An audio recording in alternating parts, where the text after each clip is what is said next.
You want to get more? Forward is fine. What did you do? No, Good afternoon. Good afternoon. Good afternoon. Hey, I know it's been a long day, and with the time change and with the spring forward. Yeah.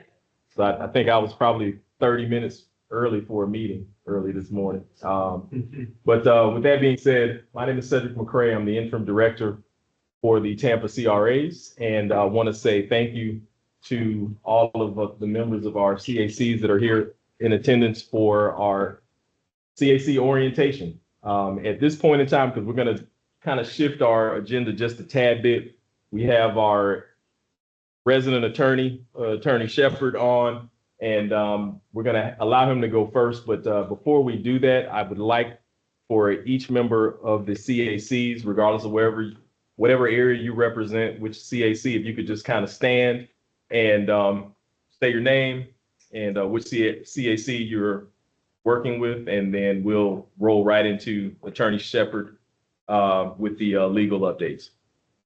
We can start on this side. Good afternoon, Kim Hedlund, and I am serving on the East Tampa CAC. Diane Ziegler, proud to serve for East Tampa. Just CAC members. Drew Greminger, Tampa Heights Riverfront. Good afternoon, Cedric Carrington, East Tampa CAC. Michael A. Murphy, Ybor City. Hi, Charlene, Channel District. You'll become one. I'm Mimi Martinez, and I represent the East Tampa CAC. Hi, Sean Drinkard with the Tampa Downtown Partnership, future Channel Districts is. Kat Hardwick, also Channel District. David Reed, Tampa Heights. Hello, Tate Grant, Central Park, CAC. Kelly Trito, Tampa Heights. Megan Gerhart, Tampa Heights. I'm Jana Davis, and I'm Tampa Heights. Fran State, East Tampa. Ryan Meister, downtown.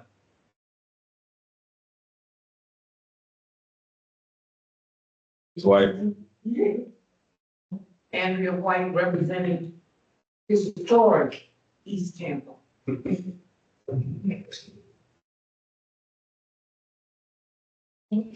That all? We get everyone? All right, well, welcome. We'll get into the who, what, when, why we're doing this. But to expedite things, we're going to allow Attorney Shepard to introduce themselves. Some of you know that we had a change in our legal representation, and it was approved by the CRA board, essentially the city council, which kind of governs us and the work that we do. And there was a laundry list of candidates, and Attorney Shepard, rose to the top. So with that being said, Attorney Shepard, you have the floor, and you do have a period of time for any questions and answers that members of the CACs here assembled may have. Well, that's great. Can everybody hear me okay? Yes. Fantastic. So before I get going, I actually have a question for Mr. McCray, and that is, I'm mindful of my time, but since each of the topics I'm going to talk about would usually go for an hour a piece, I'm assuming we don't want me to take 4 hours. So how long do I have? We probably can give you 15, 20 minutes. Is that good? Yeah, I can make it happen. And basically, if the goal is to make sure people don't go to jail, I can do that in 15 minutes. Yes, and then we would like to highlight some of the legislation, if possible, that we discussed this morning. Yeah, no problem at all. Okay, Yes, sir. so first, and do I have control if I use the little arrows at the bottom? I'm able to navigate, right? You can try and All right. see. No, we Well, can do we'll it for see. you. Let's see here. Yep, it worked. Okay, so I'm going to go back. It says let's talk about legal. Let me just say that I've never done this in 5 slides or less, which is a miracle. But guess what? I can, because nobody's ever accused me of being shy about talking in front of people or anything else. In fact, most people say, when will that guy ever shut up? I will take that as a challenge today to try to do it in 15 or 20 minutes. And I think I can meet the goal, which is really, and it's always the goal, is to make sure that people who are volunteering their time and talents do not end up getting themselves in trouble, which nobody should want. And I'm sure nobody here wants. First, when we talk about what is a role of your an overview of your role and responsibility, that's not so much a legal thing, at least from my perspective, but to explain it to you as I understand it, because these kinds of committees do exist in other CRAs around the state. Your role is to provide recommendations based on study and research as to the decisions that should be made at the higher level by the CRA itself, the elected board members / commissioners of your CRA. One of the things that makes this role so important is because as you can providing advice, you have the opportunity to get into a lot more depth in your area and a lot more knowledge about your area than, say, would the average member of the council for the city of Tampa serving as the board of your CRA. And so, We missed I'm sorry. the last 30 seconds. It dropped off for about 10 or 15 seconds. You have to repeat a few things. Oh, Just a moment. that was the most important part. I'm sorry.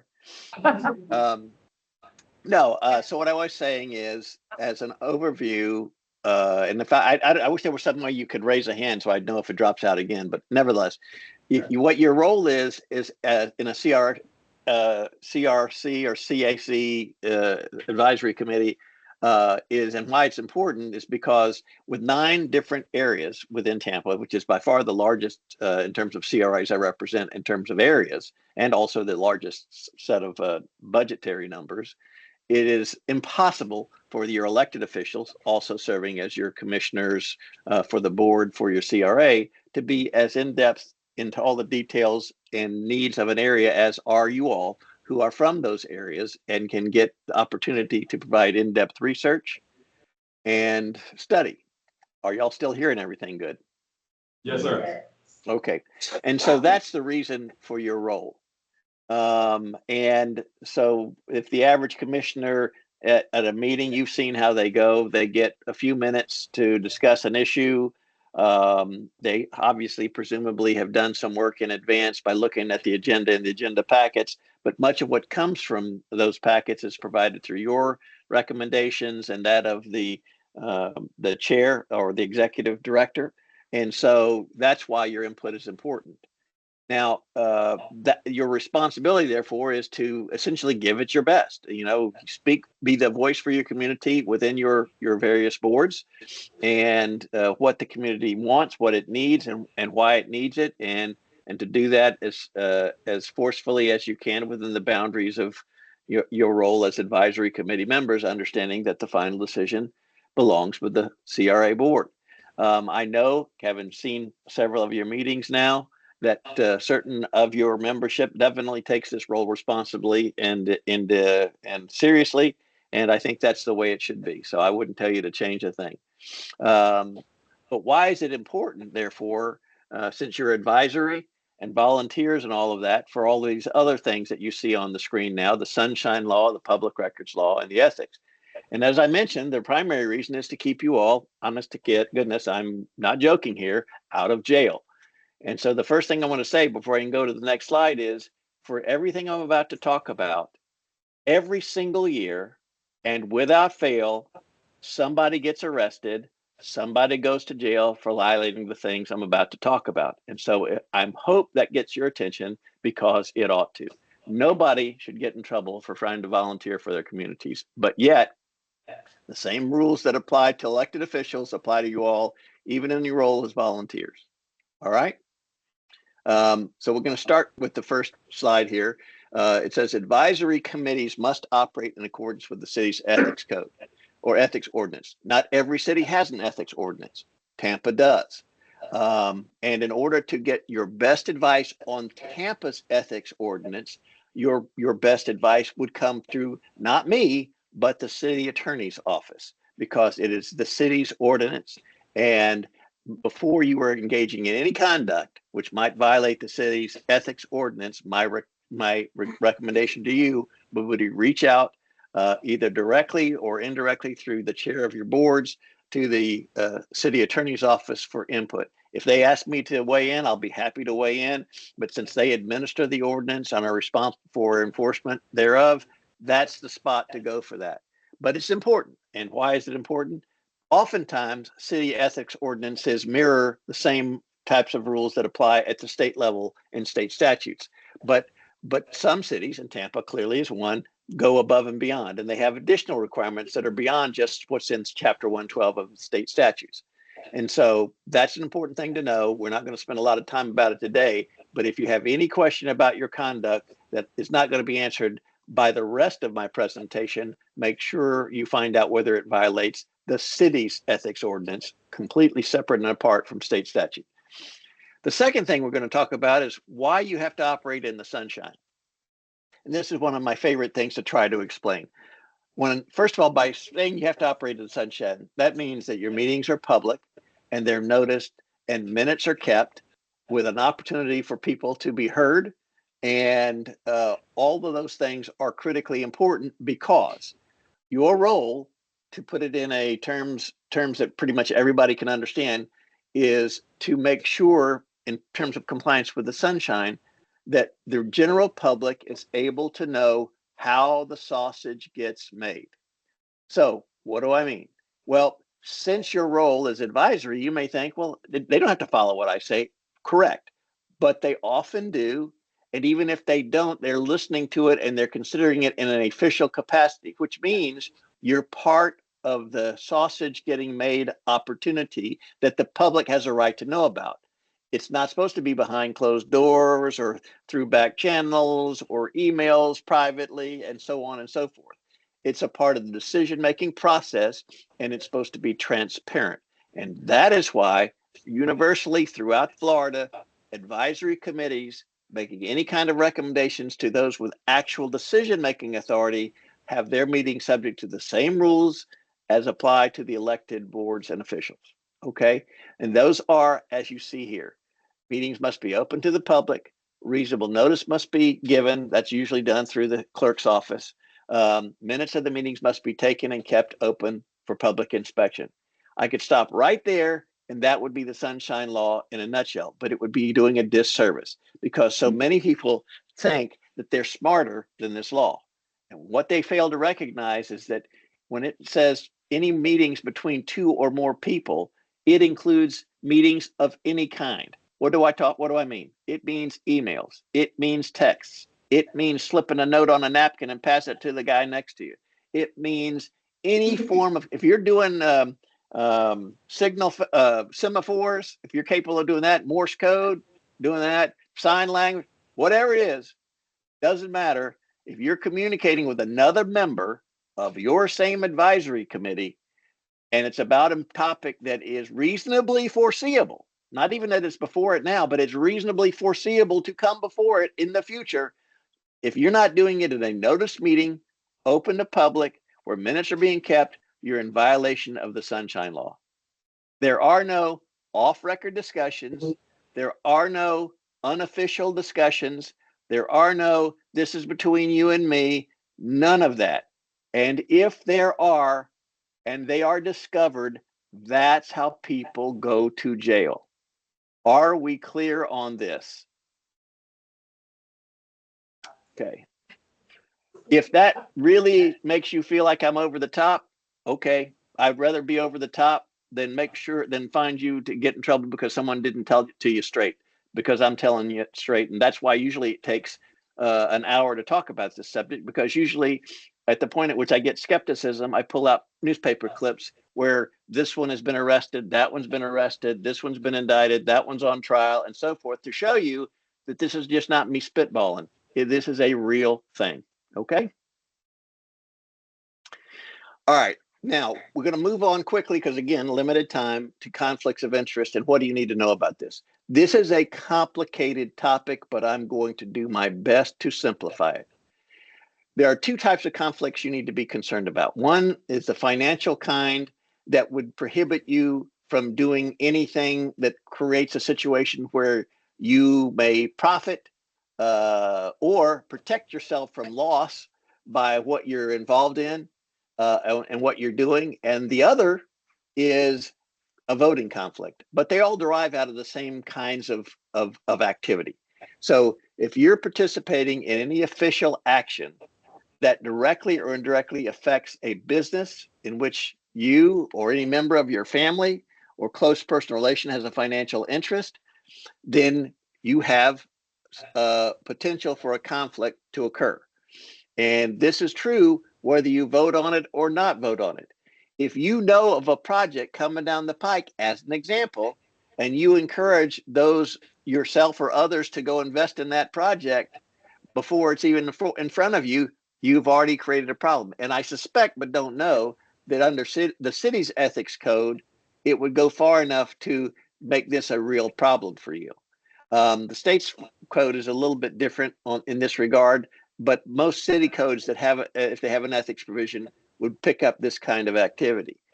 And that it's the whole idea is to keep you from taking your knowledge and turning it into profit, because that's not what you're supposed to be here for.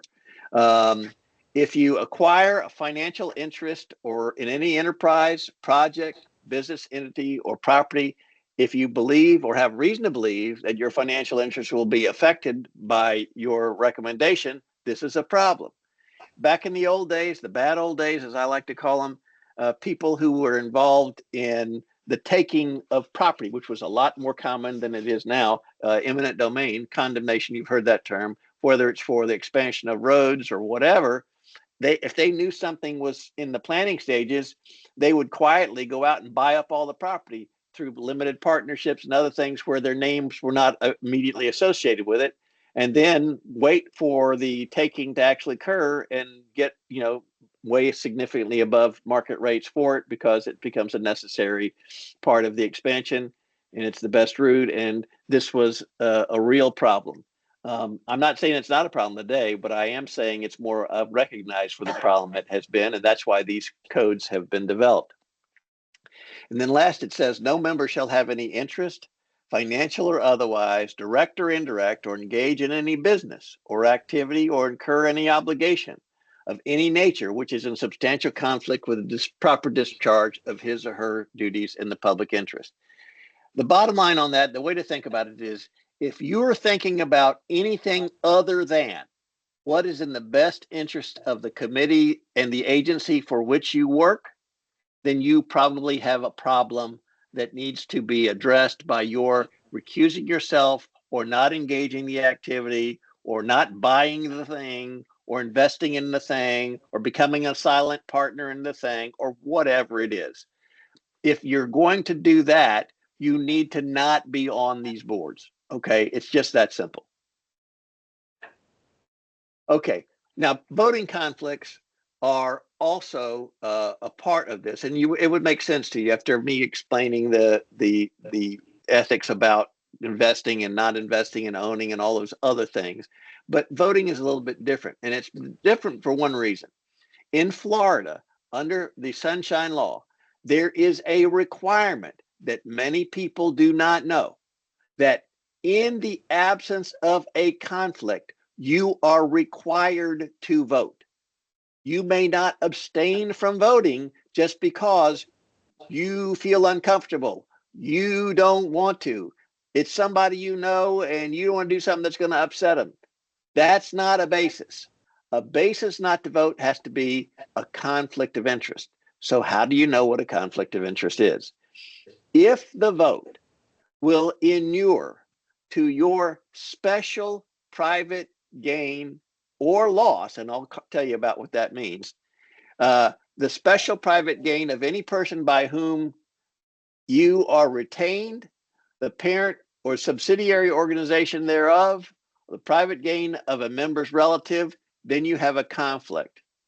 And that means that you need to, A, declare the conflict out in the open, and at the time that the vote on the item comes up, not vote, announce the abstention, and before, if possible, but no later than 15 days after, fill out the form, which would be provided to you by the CRA or the city clerk, whoever provides the form in Tampa, to say, yes, I abstain from this vote at this meeting on this date because of a conflict, and the conflict is as follows, and you describe what the issue is. It was my brother's property. It was my wife's property. It was something that if I voted on it could end up putting money in my pocket. Whatever the situation is, and that form has to be done to explain why you didn't vote. It can be done before, it can be done within 15 days after, but it must be done. And the reason that it's important to understand what this means, special private gain or loss, is because everybody thinks they understand gain, right? It's money in the pocket or financial benefit to some idea. But where they get messed up is on loss. And what does that mean? How could that be a thing? Well, if you're voting on an impact to what could negatively affect your property value, and therefore it affects how you vote, that's a loss. But you have a conflict because what you're voting on, you may say, I'm going to vote against it because it may cause my property values to go down. That's not a reason. It's a demonstration of a conflict. Your votes should not be affecting you personally, or else you shouldn't be casting them. Does that make sense? Okay. No member shall vote or participate on any matter in which the member has or holds a contractual relationship with an individual, business entity, or agency subject to the regulation of the board to which the member is appointed. Now, in your case, your board doesn't control any businesses. It's an advisory board. But if you were on a city board, it might be a different story because the city regulates a lot of different kinds of things. On this board, this is not so much an issue. But nevertheless, if you are by employment or otherwise involved with some party related to a transaction that you're having input on in an advisory capacity, you probably at minimum should ask the question of the attorney, that in this case is me, or the Florida Commission on Ethics or Florida Ethics Commission, as to whether you can vote. And that's important because one of the nice things about the Ethics Commission, and there's not a bunch of them, but this is one of them, is that if you ask in advance of a vote whether the circumstances that you're presented with have a conflict and they give you an answer, even if it's the wrong answer, they stand behind it for the purposes of you being defended as a complete defense if someone charges you with an ethics violation. So let me go through that again. The reason for calling the Commission on Ethics, or the Florida Ethics Commission, it goes by both titles, is because, not because their advice is better than mine, probably the same advice, but if they give it to you, they will stand behind it. It's not like the IRS when you call them for tax advice and they say, well, we may be wrong, and if we're wrong, too bad, you're screwed. And the Ethics Commission, when they give you advice, even if it's wrong, it's a defense to any action taken against you. All right? Now, this is where I can open for questions, and I don't know how much time I have used versus how much I've got. There's so much more I could cover, but I will end before the questions by saying this. If it feels wrong, don't do it. If you're not sure whether it's wrong, ask before you act. The one thing that I'll tell you about ethics violations and sunshine violations is once they are committed, there are things the agency might be able to do to cure the circumstances that may mean the vote has to go over and that sort of thing. But here's the key. That will not forgive any one of you from being prosecuted for what you did. So even if the agency says, you know what, that person shouldn't have voted, we're going to vote again, or this shouldn't have happened, we're going to do it over, the person who did the incorrect thing still faces potential consequences. All right. Now I'm open for questions, and or if you want me to, Cedric, at the right time, we can talk about what's on the floor at the legislature. Yeah, let's talk that, and then I'd like to start off with the first question. But yes, if you can provide the legislation up there. Sure. Okay, so this is not a good year for us. We are under attack, and that's not too strong. And once I explain to you what they're trying to do, you'll understand that it is not too strong. There is a proposal. It's a 2-page bill and it's very short, but it provides an absolute end date of 2045 for all CRAs throughout the state of Florida. And critically, and this is the one that hurts, provides a end date for all new projects for CRAs, which essentially would shut us down, of July of 2025. Meaning this summer, if this legislation passes, there will be no need really for more CACs or anything else, because if we don't have a project underway that is in progress, we cannot create any more new ones. Now, your FRA, of which the FRA stands for Florida Redevelopment Association, of which I'm the general counsel and have been since 2010, is doing everything it can. I did a significant amount of weekend work to try to provide revisions, other suggestions, things they could focus on, to make them not do this. And hopefully we'll have some traction. We have lobbyists. The League of Cities is involved. So it is an all hands on deck situation. But I don't need to tell you that if they say you can't do new projects, then TIF becomes meaningless, because that's what we spend it on.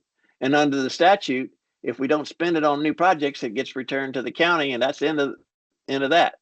And in the past, I think Cedric and others can explain to you how if we had money left over or whatever, we would roll it into a future project for the next year or whatever. But that won't be possible because we will not be allowed to have any future projects. This is truly and seriously a rifle shot to the head of the CRAs. So you may ask logically, well, why are they coming after us with such vigor? And there are a lot of possible reasons. A couple of them I'm certain of. First, CRAs in other parts of the state engage in shenanigans. That's being kind. They spend money on stuff that they should never spend money on. They don't listen when you tell them not to. This gets people's attention. And as a result, we're constantly on the radar screen. It's one of the reasons why, as the general counsel, I have to constantly talk about why this is not what we should be doing with this money. And sometimes they listen, sometimes they wait till they get in trouble. But the second reason, and perhaps the more accurate reason as to why it's happening now, as opposed to some other time in the future where you've got a specific example of something that's just outrageous, is, in one word, Doge. The information that I have is that the folks in Tallahassee want to fashion themselves after the, I'm trying to be kind here in how I say that, whatever you want to call the folks up in Washington that have been occupying the White House lately. They want to say, well, if it's good for them to cut everybody's benefits and fire everybody and so forth, then at the local level, the state level, we ought to be doing the same thing. And one way we can pick a low-hanging fruit is to go after CRAs, and we can stop them spending all this frivolous money on God knows what, because I don't know what they're talking about. But this seems to be, as much as anything, a reason for the why now question. Certainly does conclude, it is true that there are agencies in Florida that do things, and I puffing as I can. But I don't think that's the full reason here. I think it's more of someone trying to model themselves legislatively after their idols in Washington. So that's the story as I see it. That is an editorial opinion. I think it's backed up by facts, but it's still an editorial opinion.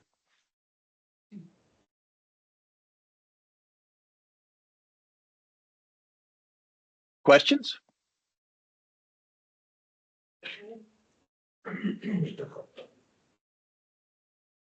So, Attorney Shepard, I'll start with the first question. Maybe that'll warm up the room a little bit. So, if I'm at VM Ybor Neighborhood Association front porch party, and I'm approached by a colleague of mine on the East Tampa CAC, and it's concerning the agenda that we just received on Friday, and it's the front porch party is taking place that Saturday before the meeting on Tuesday. Is it okay to have open communication about the information that we receive via email? This is another committee member of your same committee? Correct. Yes, sir. Yeah, absolutely not. That is the classic example of sunshine violation 101.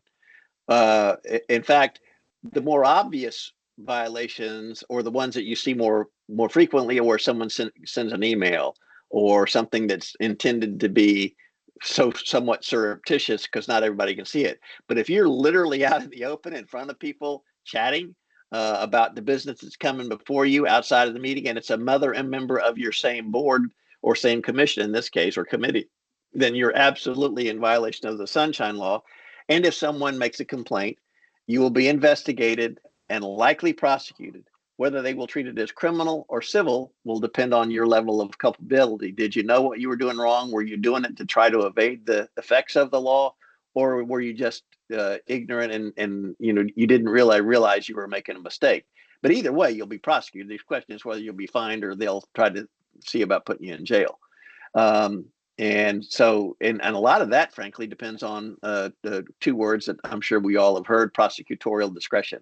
I think it's fair to say in most cases, they would go with the less punitive route, but not always. And there's plenty of examples I can show you where that is the case. So yes, that is the classic example, but one that you didn't ask about, but I can use the same set of facts. Let's suppose you're at that same porch party, and it's not a member of the same committee, but somebody who's from the neighborhood, and they come to you and they say, Member Smith, I just got through talking to Member Jones, and they said they feel this way about this project, and they think it should go this way. What do you think about it? And then you say, well, I think Mr. Jones is lost his mind. I think that this is a bad idea, and we should do something totally different. And, so yeah, that's how I think about it. And then that same human who's not a member of the board goes back over to Mr. Jones and says, hey, guess what Smith just said? That's called a conduit. Okay. And the problem with the conduit is not subject to any of these laws, but the conduit can create a violation for the two members who are communicating to each other through a third party. And that exact example that I gave, called the conduit, is a violation of sunshine law.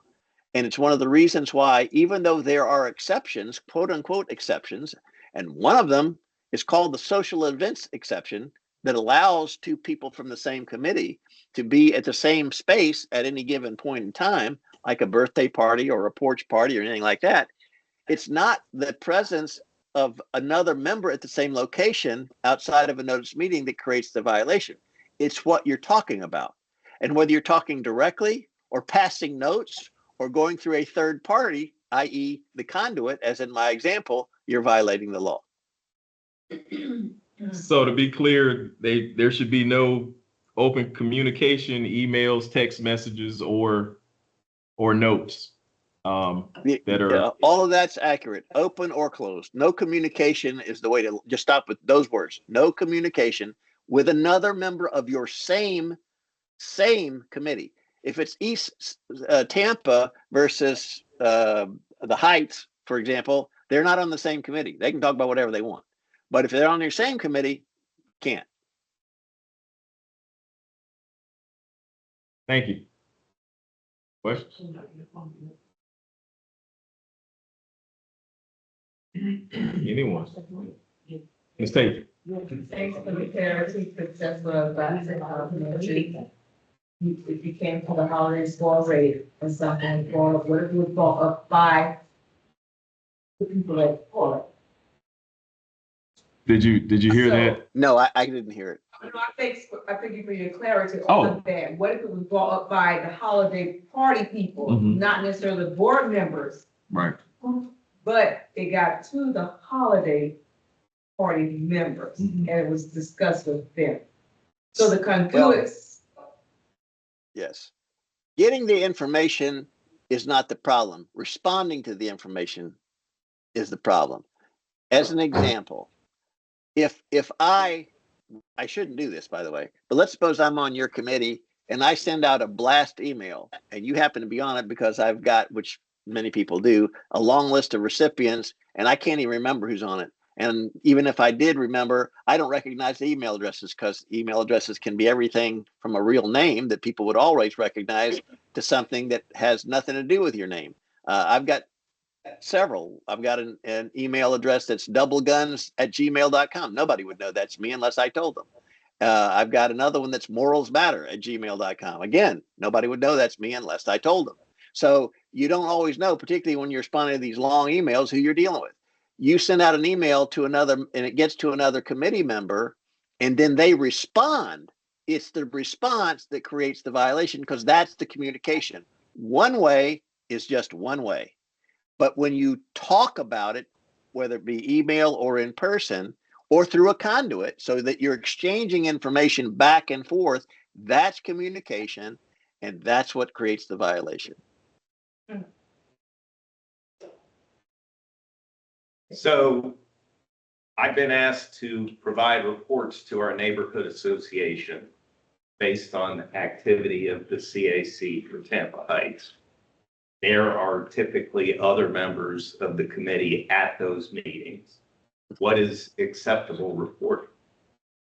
There's nothing that is unacceptable in your reporting.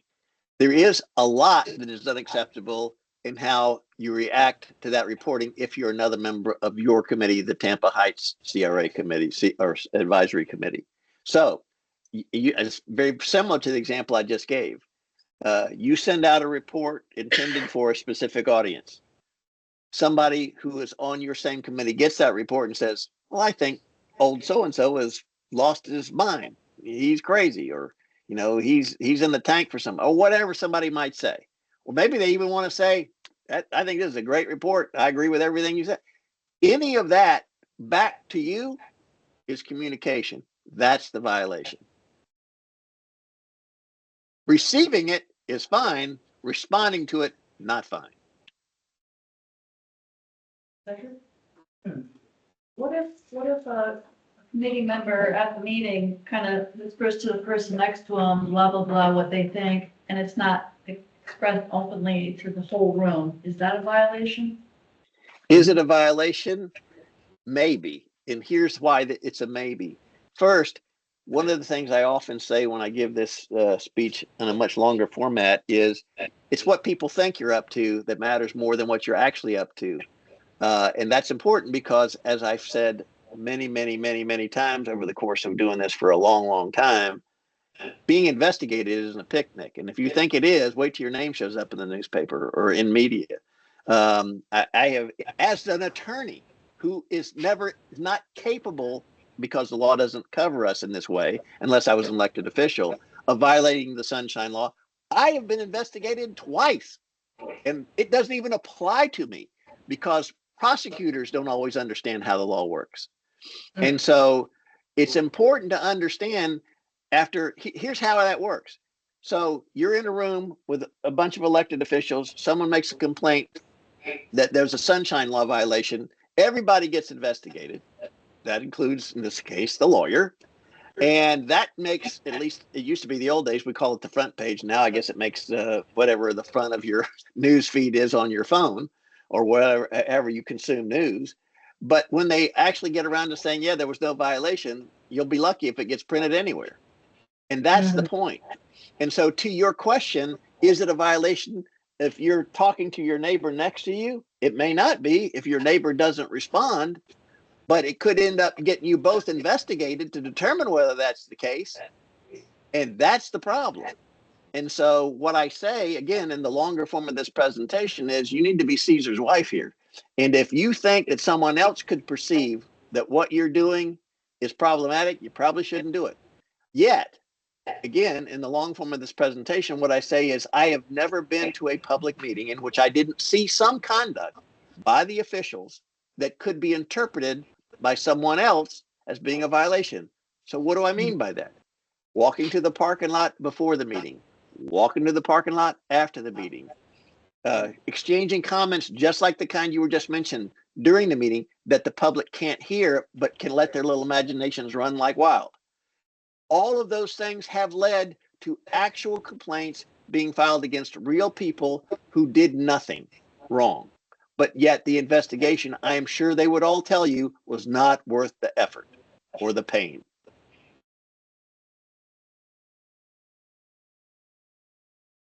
So I have a question.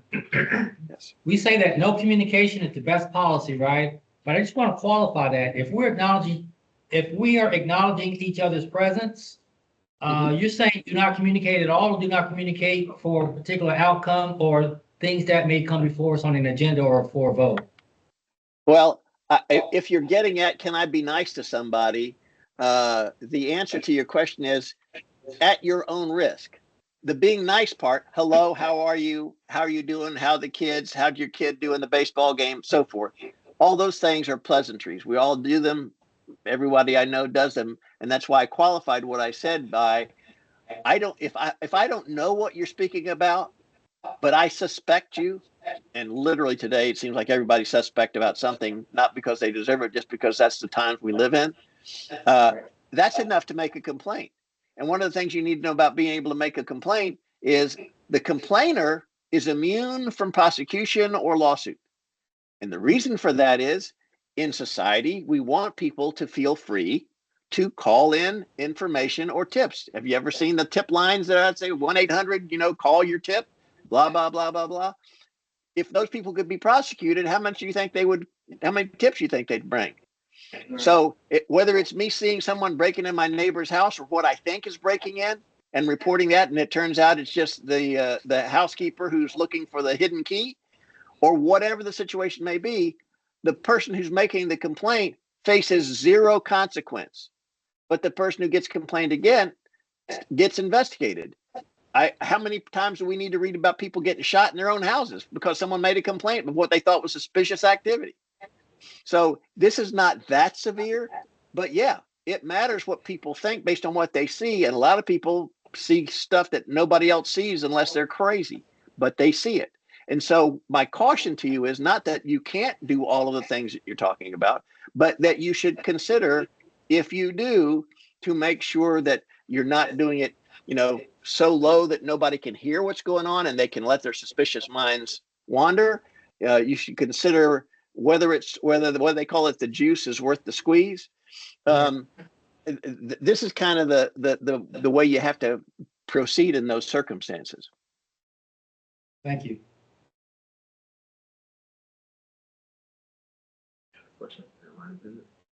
Scared to death now? No, it's kind of not like you put handcuffs. Because what happens when the directors or the staff people walk around during the meeting and talking to us? Is that a violation? No, I again, covering this in 15 or 20 minutes means I've had to edit out certain things that I wouldn't ordinarily include. And I'll give you a link to a video you can watch that will help you answer some more of these questions in detail. It's on YouTube. It stars yours truly, and it's very old. You'll notice I'm a hell of a lot younger, but it nevertheless covers some of the same stuff. But the answer to your question is you can always consult with staff.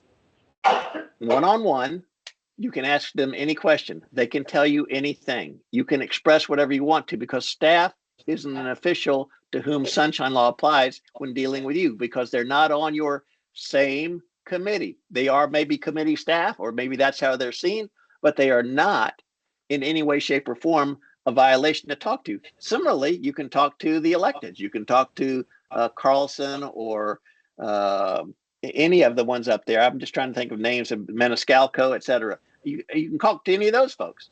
They can't talk to one another, but they can talk to you. You can talk to members of other CACs that are not your CAC. So all of that's good. All that's fair game. But what you can't do or shouldn't do is do those things where other committee members are present outside of a notice meeting where minutes are kept and the public has right of access.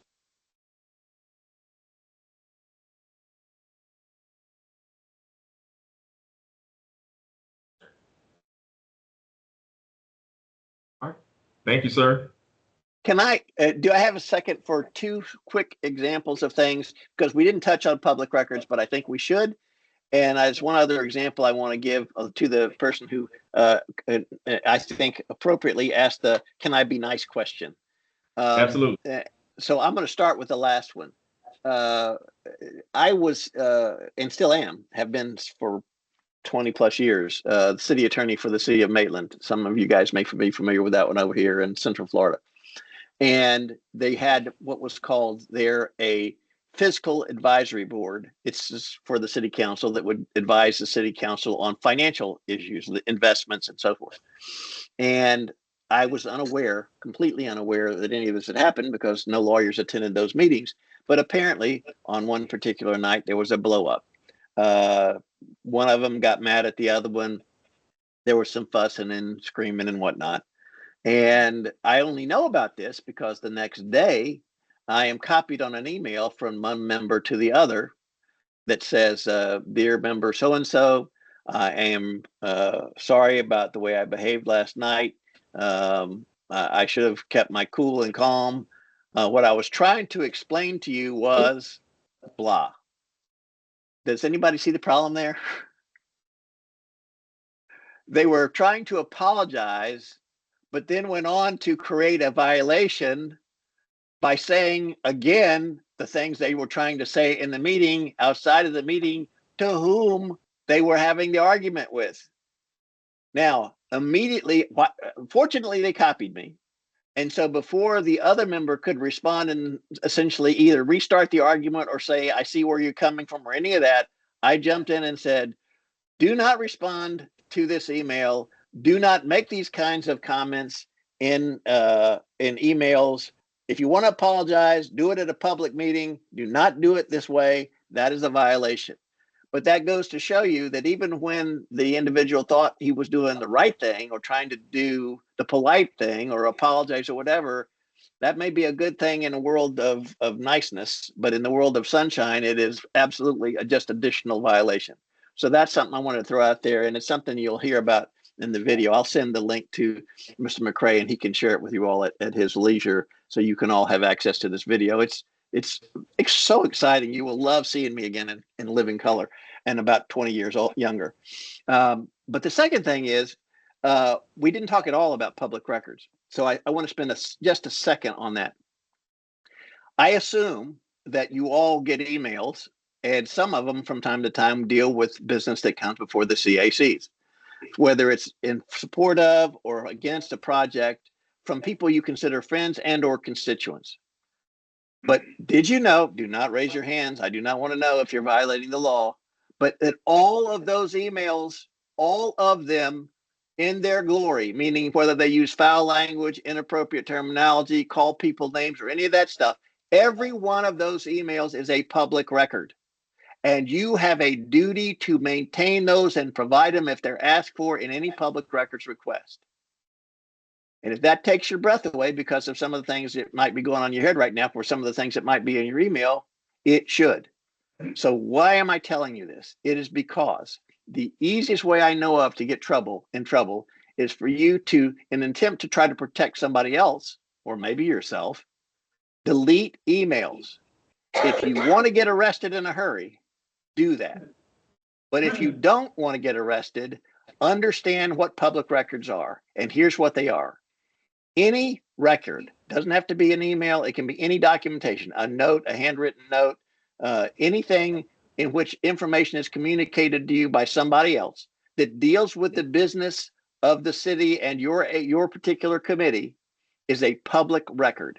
And no matter how badly you want to get rid of it, or how badly you wish somebody hadn't sent it, or no matter how much, what a good friend they might be to you and you don't want to embarrass them, none of that matters unless you're willing to take the punishment for making that violation. Because guess what?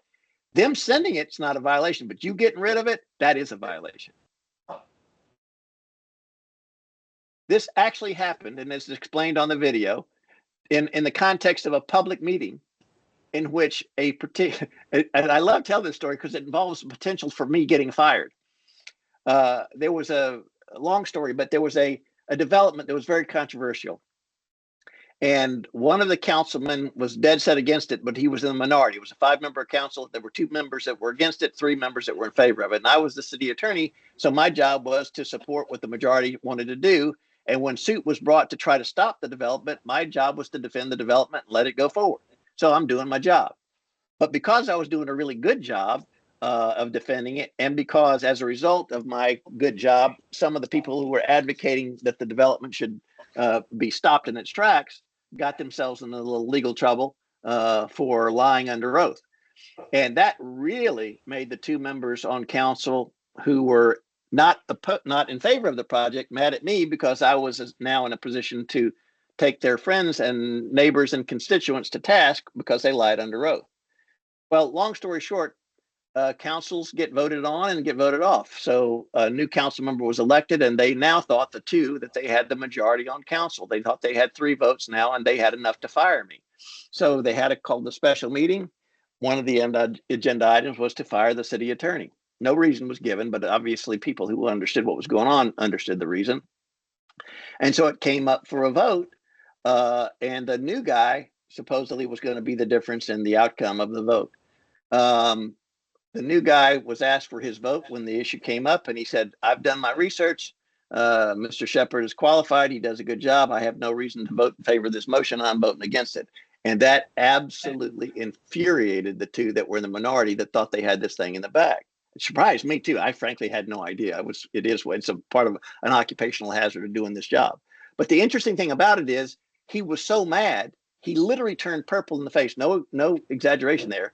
And he wrote a note on paper to the new guy and passed it to the new guy, who then slid it over to me. And on the note was one word: Judas, Judas, with exclamation points and underlines. And so, yeah, there's a little bit of humor in that, because that makes you wonder if that guy's Judas, does that mean he thinks he's Jesus Christ? I wonder. But it also makes the point, how could he call the guy Judas unless they talked outside of the meeting in advance? And where he thought he knew what the guy was going to. So in essence, not only did he lose the vote, but he kind of called himself out on a potential sunshine law violation. And because he passed the note in a public setting, which is the real purpose of this example, the media immediately requested a copy of the note, and it made the newspaper. So if you do not want it to become public record, don't delete it. Just don't put it down. Okay? Now I'm done. Thank you, sir. All right. Do I hang out or do I take off? You can take off. All right, guys. Thank you so much. I look forward to meeting you all in person one day soon. Thank you. Thank you. Anything else? Are you done legal? Now I'm scared to death. I don't want to say anything. Huh? Yeah, I might say the wrong thing. But no, we wanted to make sure that we incorporate that. Last year when we did the training, we had our previous attorney Massey, that spoke to very similar topics, maybe not in that amount of detail and clarity, but as you can tell, Attorney Shepard's been doing this for a long time, and he is the Florida Redevelopment Association's attorney. So we're lucky to have him and his working with us. Real quick, I think that at least that brief should be a qualifier before you go to your first CAC meeting. You have to know these things in advance. Point taken. Point taken. Thank you. Before you apply. Sure. So at this point, I'm just going to do a brief welcome, which I kind of already did, but we wanted to make sure that we gave Attorney Shepard enough time.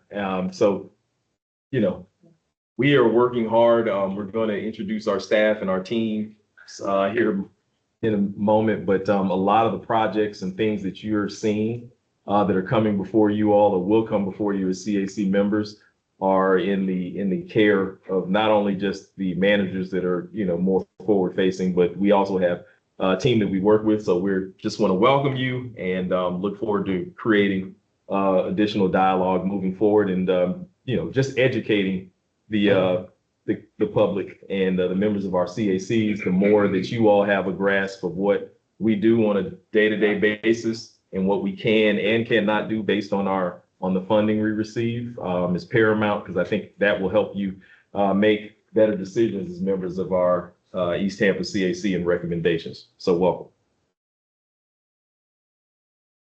So raise your hand if you've seen this map before. Okay, all right, great. Want to know how many times? Yeah, right. I know. Miss White attends quite a few CACs. So, We have Central Park, Channel District, Downtown, Drew Park, East Tampa, Tampa Heights, West Tampa, Ybor 1, and Ybor 2. So all of those are designated community redevelopment areas, and we have 3 managers that oversee those areas. Ms. Orr, and she'll be up a little later, but she has the urban core.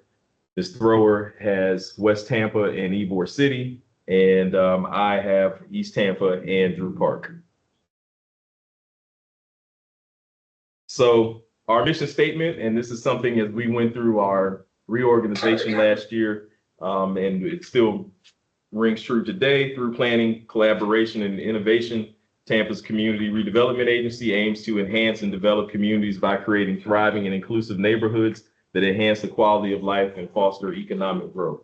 So essentially, when I talk to you about those redevelopment projects, and I'm gonna be honest, I may be a little bit more East Tampa leaning just because I'm a little closer to that work and have been. But when we talk about the Gator Building or Palafox properties that we're redeveloping, or the Faith Baptist Church on 12th and Osborne. So, these are projects that we're working to generate a level of renovation and attract people to those areas.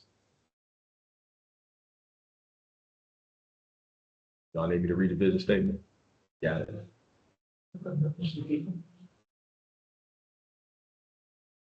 And our commitment to the community, develop and maintain effective working relationships and community partnerships with residents, stakeholders, and businesses.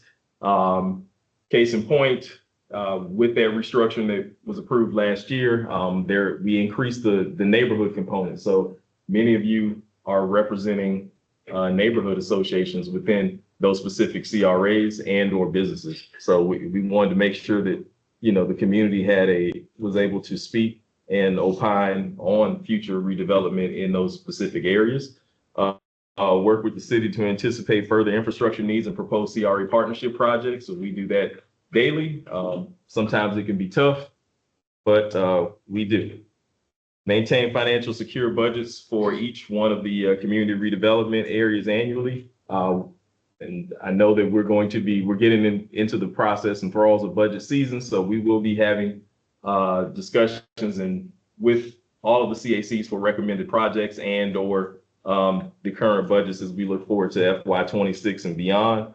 Provide transparent communication in public regarding CRA programs, projects in progress. One of the things that we've implemented for our specific grant programs has been a tracker for commercial grants, for projects and special projects. So those should be included in your CAC packet that you receive on a monthly basis, and the managers and or staff can answer any questions specifically if you have them. These are our focus areas. Attainable housing. For those of you who might not be aware, the CRA board a couple of years ago made a motion to allocate about 30% of the tax increment funding for each of the CRAs to go towards affordable housing. And you'll be hearing more about that when Ms. Parks comes up. Connectivity, economic advancement, overall quality of life, which we discussed earlier, and community engagement. One of the things that we've kind of done a shift in is that we are now required to do a little bit more community engagement as it relates to our projects and things that are going on in the community, not just in the CAC meetings, but also to the community at large within those CRAs.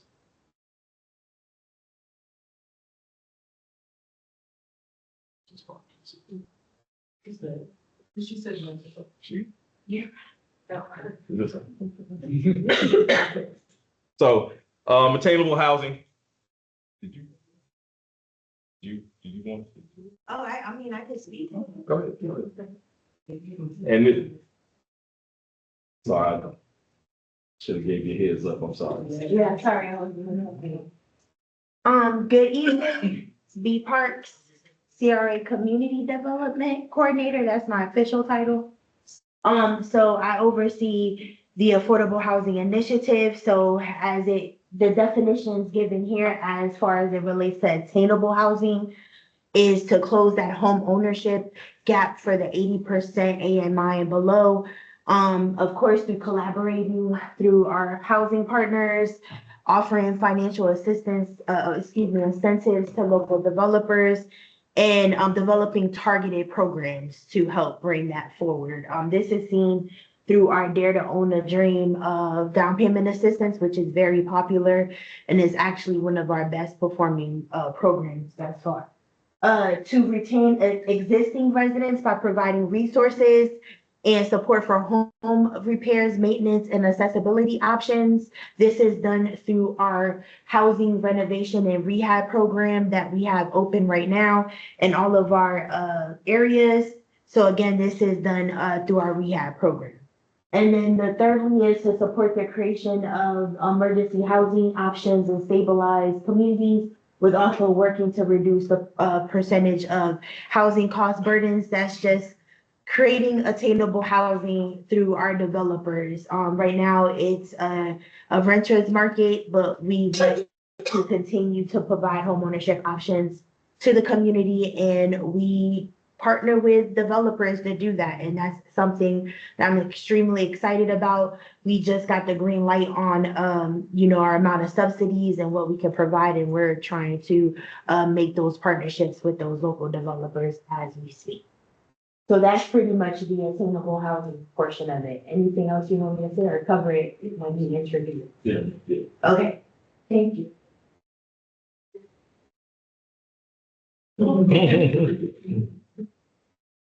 So connectivity to complement reliable and integrated public transit network.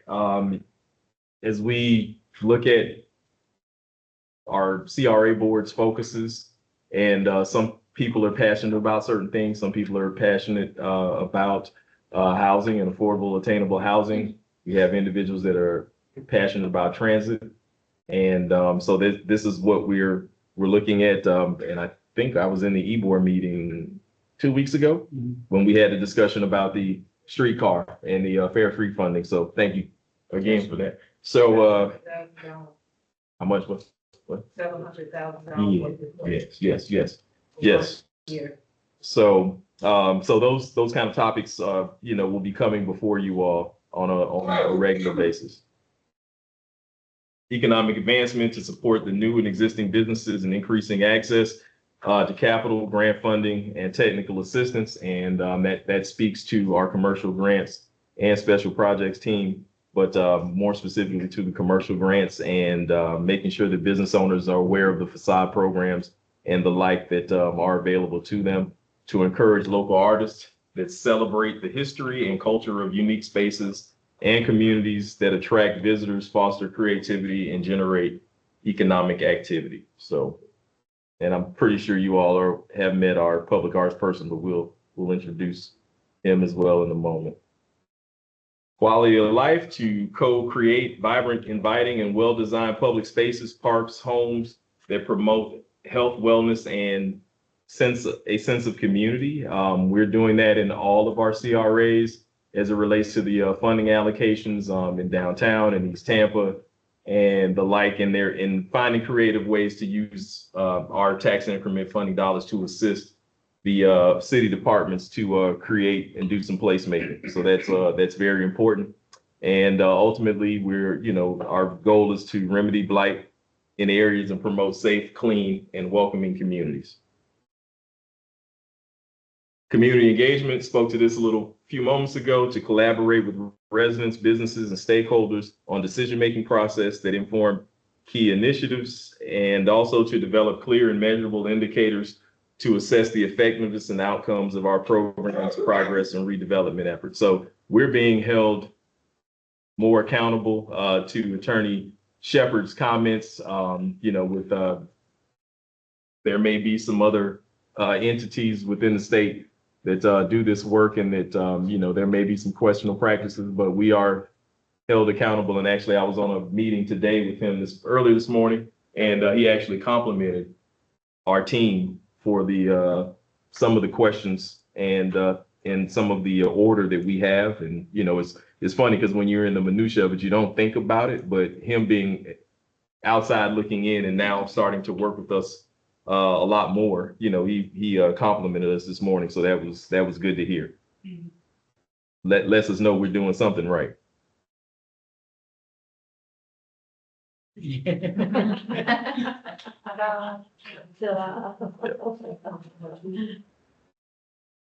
There you are again. So the responsibility of the CRA managers to oversee the 9 community redevelopment areas and implementation of the community redevelopment plans. We have several of the CRAs that are renewing or amending their community redevelopment plans. So there's a lot going on, and facilitate community advisory committee and the board meetings that are scheduled monthly. Lead community outreach and engagement activities and service liaison to the CRA board and community.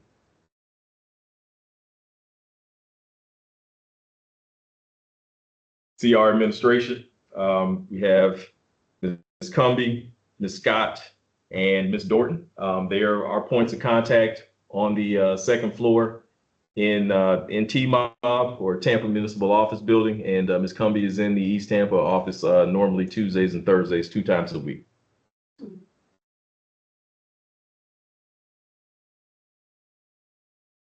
And I'm going to take the privilege of introducing our projects team, Ms. Martinez. So I think if you've attended a meeting, you normally either seen or heard Ms. Martinez as it relates to some of our special projects in the project tracker. And I know I'm looking at the time, Mr. Farringer, if you can raise your hand, that's Bryce Farringer. Ms. Newsom, Keisha Newsom. Everybody, public art, no Corey. All right. All right. And then we've got Mr. Nick Bennett back there as well. So did I miss anybody, Ms. Martinez? No. Okay. Yeah. So that's Ms. Martinez's team, and they're working on a myriad of projects to coordinate with internal city departments, external stakeholders on project management implementation, develop agreements, and make sure that we're in compliance. So they normally focus on things over $500,000 or more. And then we move on to our grants team, Ms. Dee Reed, who is pecking away back there. And then I see Ms. Mitchell. Ms. Mitchell, wave your hand. Ms. Lau. And got to put her up higher than that. Yeah, there we go. There we go. Who else is that back there? His house. Yes, this house. And they oversee our commercial grants across all of the CRAs. And so they process applications or special project grants lower than $500,000 and manage the contracts for redevelopment programs. And we're missing Ms. Ross and then yes, Ms. Ross Aiden. Yes, so they couldn't be with us this evening, but I just wanted to acknowledge. So when you're reading these reports and you're looking at these numbers, you know, these are the folks that are touching it on a day-to-day basis, and we appreciate what they do. And I'm gonna invite Ms. Parks back up, and if I No. okay. Okay. And we have Ms. Rahel Bahanu. Ms. Bahanu could not be here this evening, but Ms. Parks kind of shared with you all a few moments ago exactly what they're working on. And you know, we have allocated 30% of our budgets across the board, and I've shared with her we want to move all this money out the door. So and they're doing a fabulous job. We've just started doing this, well, probably in the last month and a half, developing the scope of works for the for the housing rehab program. And how many applications? We had 250 applications.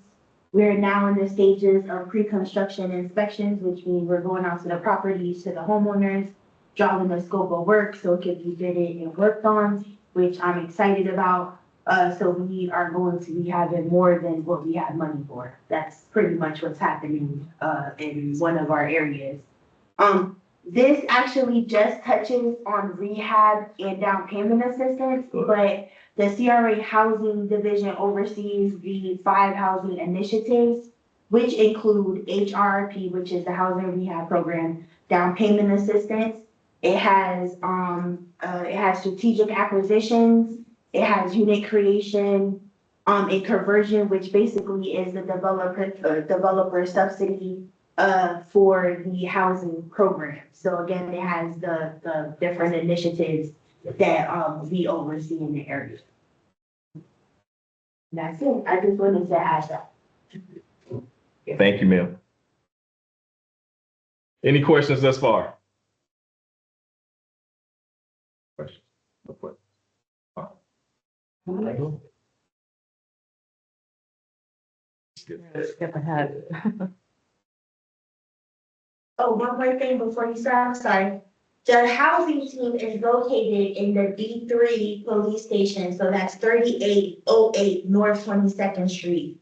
Again, we are the only division actually at our own office, and it's to make it more easier for clients, to come and assess us. We were previously in Hannah. It's a little bit more difficult to kind of maneuver in Hannah, even though it's a great building. I'm saying that publicly. But for it's a little bit difficult to have that experience, that customer experience that the CRA provides to the community, which is exceptional. So I just wanted to say that we are actually close by in the community helping the clients out. Right up 22nd Street, real simple. Good evening, everyone. I'm Brenda Thrower. I am the CRA director, manager for West Tampa and Ybor. Been with Ybor many, many years, and I adopted West Tampa a few years ago. So been working with the city quite a while. I'm also very involved with the Florida Redevelopment Association. I'm the past president, and now I'm the immediate past president. But I think they gave me this role because I'm to talk to y'all about the state and how we kind of broke this out of state, local, and then Courtney's going to take over and talk about just being a CAC member. So I'm not going to bore you because we gave you a lovely binder. And in that binder, there's something called Florida Statutes 163. You can read it. And especially if you can't sleep at night, read a couple pages at night and you will sleep so sweet. You don't need any drugs. But really that is chapter 163. That is in our enabling legislation. That's where it all began in the 80s. How CRAs came about, where basically to remedy slum and blight. And it's spelled out there in 163. Got a slide here about it, but the purpose is basically the acts provide counties and municipalities with the ability to more assertively address public health, safety, and welfare concerns associated with blighted communities. And in the legislation, it says slum and blighted communities. So that's really what our purpose is. How we're governed, the act provides for the creation of local community redevelopment agencies. In Tampa, City Council serves as the community redevelopment agency. However, there are separate and distinct governments. So the way that works is if you have one CRA in your municipality, then you can have another CRA. You can have a designated CRA. It doesn't have to be your elected officials. If you have more than one, which Tampa has always had more than one, then we have our city council serve as our CRA board. They are two distinct hats. They meet on different times. But that's how it's set up in Tampa. But other cities, if you hear of them having a CRA agency that has some appointed people, that's because they only have one CRA or one designated area. The powers, among its other duties, the agency oversees the implementation of the CRA plan. What is the CRA plan? When y'all walk out of here, I want you to know this. It is considered the Bible, okay? Not your strategic plan, not your vision plan. Everything has to be your CRA plan, okay? It can be very simple. All of us have one. In order to have a CRA, we had to have a plan. What you're seeing right now is a lot of amendments to these plans. So you're seeing, different CRAs are going through it at some point in time. So we have to have a CRA plan, and then that's how you use the expenditure. You spend your TIP basically. Okay, so moving right along, and I'm not just going. Oh, it's hung up. Not sure why my slide won't advance here. There's a hang up on this. So, do y'all have the slides in your packet? Yes. Oh, I want to show you the slides. Let me see something here. Let me see if I can do something and try to bring it. Did you press play? Who's techie around here? Here you Oh, go, here. right there. Oh, wait a minute. Let me go back. Okay, that one. This one. Okay, here we go. Yeah, that's the little button didn't work. Okay, so this is how CRAs are created. Basically, you have to have a geographic area. You start with an area, you study that area, you establish your blighted conditions. There's a whole list of them in the statute of how you create, how you form or justify your blighted conditions. They can be everything from vacancy to inadequate roadways to poverty. All of that makes a condition for that. Once you establish your blighted conditions, then you create a CRA, a plan. You create your CRA, then you create your plan, then you create your tax increment financing district, and then you collect TIF in accordance to Florida Statute 163. So that's the basic way of how all CRAs are set up or established. The money, this is my favorite chart. So how is the TIF increment revenue calculated? When someone asks you in an elevator, explain the TIF, maybe you can think about this chart in your mind. It's very simple. Basically, you have a base year, okay? So in Ebor, I'll take Ebor for instance, it was 1988, okay? They established a base year, meaning at that time, whatever was collected in taxes was collected in 1988. It was frozen. CRA is created, freezes your tax base. Every year, you're putting money into your CRA, you're trying to grow it, you're growing the tax base, it goes up. This is the triangle that we have here. So this is your incremental value, this is your tax value. And then at the end, this is the beginning of your CRA, this is the end, this is what'll be your post value. So the whole idea about being in a CRA is to invest in your community, that at one point in time, you're done, right? You've grown the tax base, and that's what we call a sunset year, where at the end of your CRA, those monies all go back to either the county or the city for taxing authorities. So here's another real easy math problem here. You have a base year of 125, take it how you can calculate TIF. You have a base year of 125, you have to allow your exemptions, take off 25,000, it's $100,000. That would be your base value from which the annual TIF revenues are determined.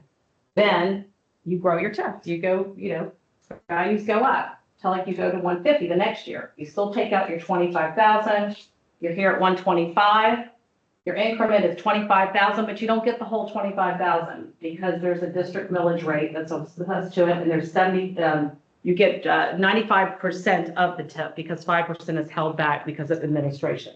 So in a given year, this is a given property, the TIF would have been $277. So that's the basic math involved in how you calculate TIF.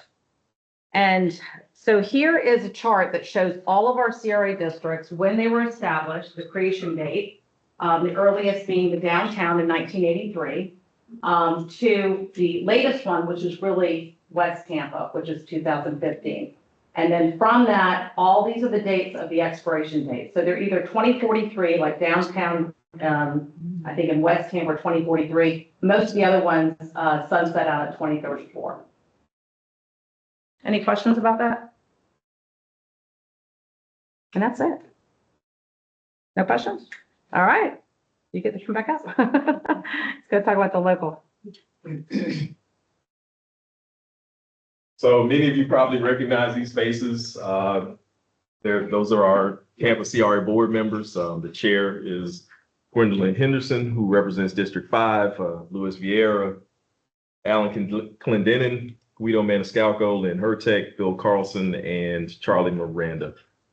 I was gonna say the elder statesman, but I don't want anybody to report back that I said that. He probably have a few words for me.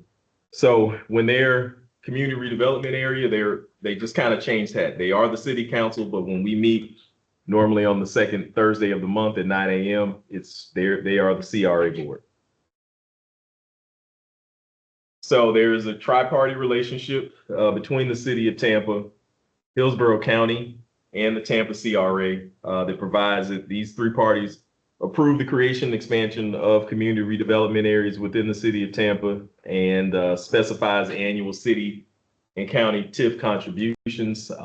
As I mentioned earlier, we'll be talking about budgets moving forward in the various CRA or CAC meetings. And we kind of around June-ish early July, we'll have a guesstimate about how much TIF we will collect for the upcoming fiscal year. So, but that is done in conjunction, and each CRA is different.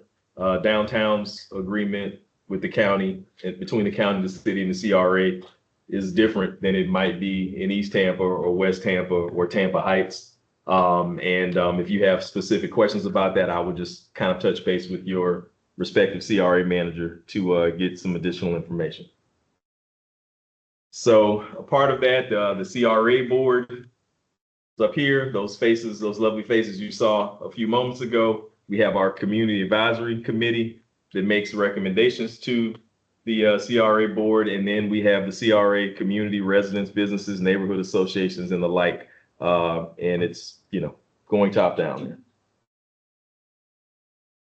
So the role of the CRA board, they carry out and implement community redevelopment plans, approval of the CRA budget, identifies funding and program priorities, proposes plan and amendments, modifications as needed, can sign contracts, hire consultants, review RFPs, allocates trust fund monies, and receives, there we go, and receives required reports. Any questions there about the roles and responsibilities? And you're going to see a whole lot of this map. So just, I'm sure everybody will know the boundaries like the back of their hand. And the lifespan. So, and this is kind of what Attorney Shepard was talking about with the legislation that's being working its way through in Tallahassee. We have several CACs or CRAs that are scheduled to sunset in 2043 and or 2034. We have Central Park 2036. And so, yeah, that legislation, if you're looking at it from this standpoint, that definitely would have an effect on the amount of projects and funding that we could allocate moving forward. So, and then you can see the creation dates also. So you kind of tells you how old. Downtown 1983. I wasn't here in 1983, so kidding. So, but yeah, been around for a long time. And this kind of just talks about the services agreement. We have a services agreement, although the CRA is an agency, but we actually work with the city, and the board approves the services agreement annually. That that we actually, as it relates to payroll and any other type of thing that we're doing across the CRAs, and whether it was legal services or things in the past, and that service agreement just kind of encapsulates how we're financing the projects that we're working on. Community advisory policy provides guidelines regarding information, and I believe you should have that in your binders as an insert. And then you have the Tampa CRA board and CAC relationship policy. So that also is included, and it recognizes the importance of the CACs as a recommending body to the CRA board, and provides guidelines and CRA board interaction with CACs to seek to clear that individual CRA board members do not speak for the entire CRA board unless so authorized. And that's kind of some of the things that Attorney Shepard was alluding to during his conversation earlier.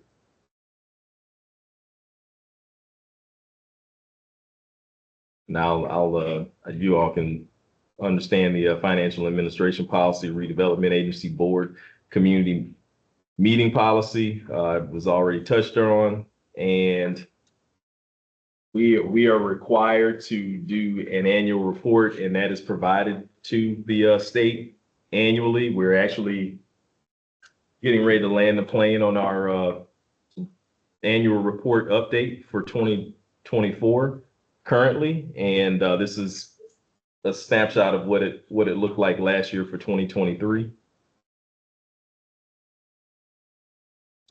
And next, I'm going to call up Ms. Orr.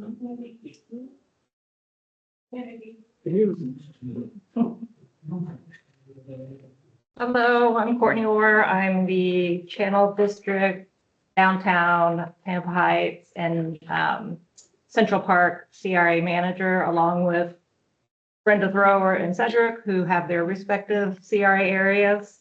So I'm just going to talk about CAC meetings and how those are conducted, how they're planned, the outcomes of those, what happens with the information discussed. And Mr. McCray did not tell you the most important thing when we started, and that is where the bathrooms are. He's not listening. But we're about ready to stretch your legs is my point. So you can get up and use the restroom shortly if you need to. And then we'll be done after questions. So the role of the advisory committee, you'll see the bubbles here. As Cliff Shepherd spoke to already, it's not your individual interests, it's your communities, your associations, your area's interests. So that's what we're trying to advance and move forward with the enhancements the CRA makes. We are trying to redevelop. We're trying to make it a better area for the community. So our focus is obviously redevelopment, community redevelopment areas. And then we do participate in the annual TIF budgeting process. So I usually the managers lead that process, but we get that information from our CACs as far as what they deem are important projects to be moving forward with the TIF dollar. So every CRA has a different budget amount. So we work with our CRAs, our CACs, for the managers to know how best to apply those funds that we anticipate, the tax increment finance dollars. So we'll be starting that process very soon. We usually try to start it in the March timeframe, but it may be April.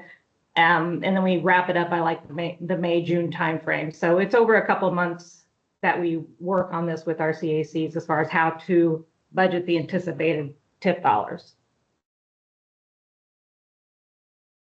That seems very directive.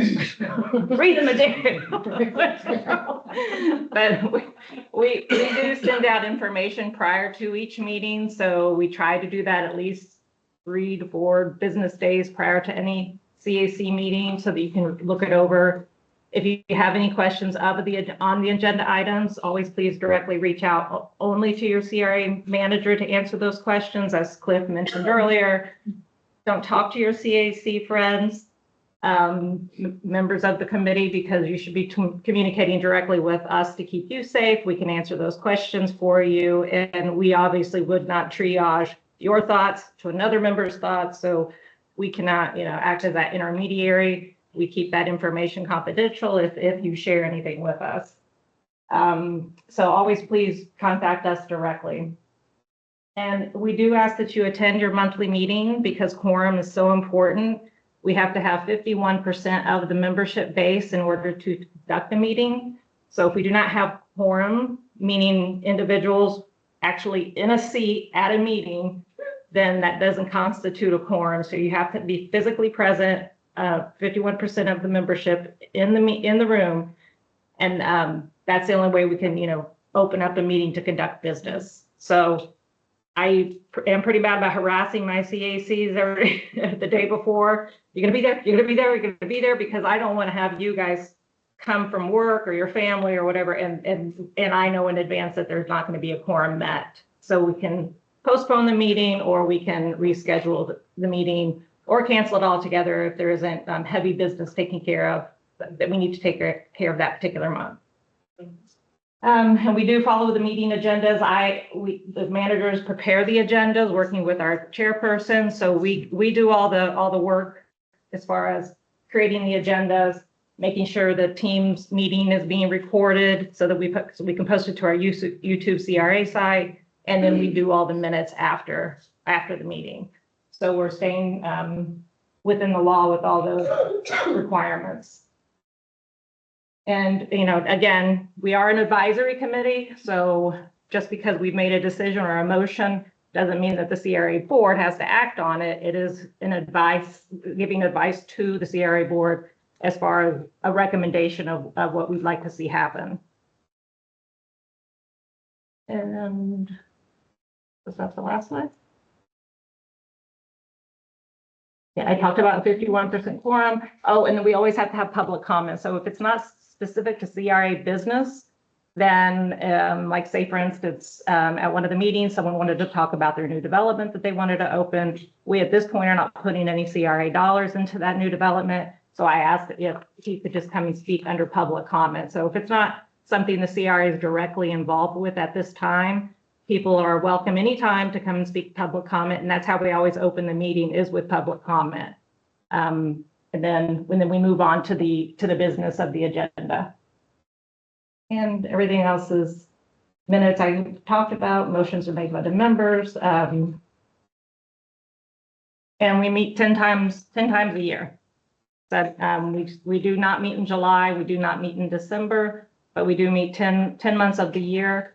And per the policy, you're not supposed to miss more than 3 meetings of those 10. So, and that again is, making sure we're having regular attendance to meet that required quorum to open a meeting. And then that's me, right, with the CAC conversation. I wanted to give Lynn, whenever the time is right. Go ahead. And see, Lynn would have told you where the restrooms are because she manages the ECC, and Lynn typically opens up, but we were having those audio issues to begin with. So we kind of skipped over Lynn by accident. Literally. Yes. I asked her to skip on out here and tell us more about the beautiful location she's given to us for free. So, hi, everybody, and I promise I'll be really quick. I'm carrying all the pieces and parts that we worked on earlier. So my name is Lynn Cruson, and I manage the facility that you're in today, and I also do tech support, as you saw at the beginning of the presentation. Yes, thank goodness that I have a team that keeps me informed on how to do everything that they do. So wonderful to have that. But we're part of Hillsborough County Economic Development, and we are a resource center for small businesses, whether you have an idea or you've been in existence for 20 or more years. We have no cost resources available to you to start or grow your business. We have everything from 1 Million Cups Tampa, which if you have not heard of that program, it's Hillsborough County's version of Shark Tank that takes place here every single Wednesday morning at 9 a.m. You can make it your coffee stop in the morning because we do caffeinate the community early on Wednesday mornings. So stop on by at 9 a.m. on Wednesday morning and be part of the community that's providing feedback to the entrepreneurs who are sharing their idea. So you can just literally just show up, watch them do their business pitch, and then provide feedback, connections. Maybe you're an investor, who knows, but be part of that community. So we always like to highlight our anchor event, which is 1 Million Cups. And then our anchor partner is the Hillsborough County Small Business Development Center. And they provide no cost, again, no cost consulting, as much as you need. They will hold your hand through the process of starting a business. Everything from the legal part of it, taxes, licensing, marketing, bookkeeping, cash flow, whatever it is that you need. They have resources available. They'll give you homework. They're not going to do it for you, but they'll provide you guidance on how to successfully and legally start your business or grow your business. We have over 100 partners that we work with, so that's just a sampling of 2 of them. If you have not done so already, please scan the QR code that's in front of you. You'll automatically be added to our newsletter that goes out every Tuesday morning at 7 a.m. and provides a list of the upcoming programs and events that we host here. See the orange flags around the room? We just celebrated 10 years for 1 Million Cups Tampa. And on Friday of this week, we're celebrating 10 years of the ECC, which was postponed from our October schedule, thanks to the hurricanes. But you're all welcome to show up and celebrate with us on Friday morning at 9 a.m. Thank you so much for giving me the opportunity to speak. I was a little longer than I wanted to be. And have a wonderful evening. I want to thank Lynn. We have our EBOR CAC meetings here every month, and she is always accommodated our group. And try to be tech support too. And tech support. Usually it's my team that is, so. Thank you, everybody. Have a wonderful evening. Thank you. I'm turning it back over to Yes. Okay. Thank you, Sasha.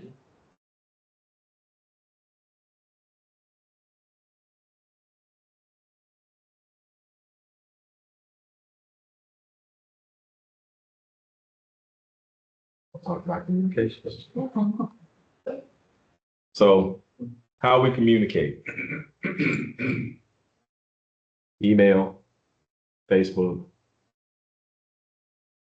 Instagram, and you may have heard some conversations during the CRA board meeting right before the holidays as it relates to our communications. And at some point we'll be advertising positions for such, and so there will be an increase. We actually are working with an entity that's been working with an existing CRA to assist us in that effort. And so any good news that we have, we're aiming to get it pushed out to the masses to highlight the good work that we're doing as a team. Want to highlight signs and banners. If you travel in the areas, I'm thinking West Tampa, downtown, East Tampa, you'll see these CRA banners that are on the side of some fencing, depending on what's going on, and then it kind of piques your interest for what's going on there. And if you visit our website, there are snippets or information of the various projects that we're working on, and they're highlighted on a information page. And I'm probably saying it wrong. I'm sure Ms. Martinez will correct me. Fact sheet. There we go. Information page, fact sheet. Yes. So just to highlight, the projects that are going on across all the CRA districts. And if you're looking for our social media handles, they're there, and they should be in your packet of information. As well as, just like everyone else, we're using QR codes for a lot of different things now to get the information out. We're using a lot of the QR codes for surveys and community-based projects, and to solicit feedback from members of the community, as well as the CACs. So if you haven't seen them, be on the lookout for that as well. But I know that we use it for annual reports. We had a call to artists that went out, and surveys for things that the community wants to see in various CRAs. So it's been a good vehicle to solicit some responses, but we can always use more. And took this picture about 3 weeks ago, 2 weeks ago, 3 weeks ago. It's a sharp looking group of folks on that photo. I just want to say that. But strengthening communities is what we do.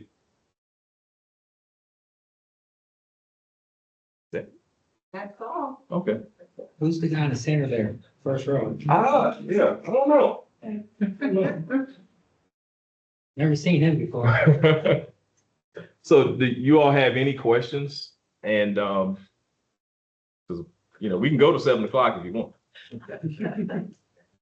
I have one question for CRA managers. It's quick. Yes. Have we measured the success rate of CAC recommendations to CRA decisions like approvals?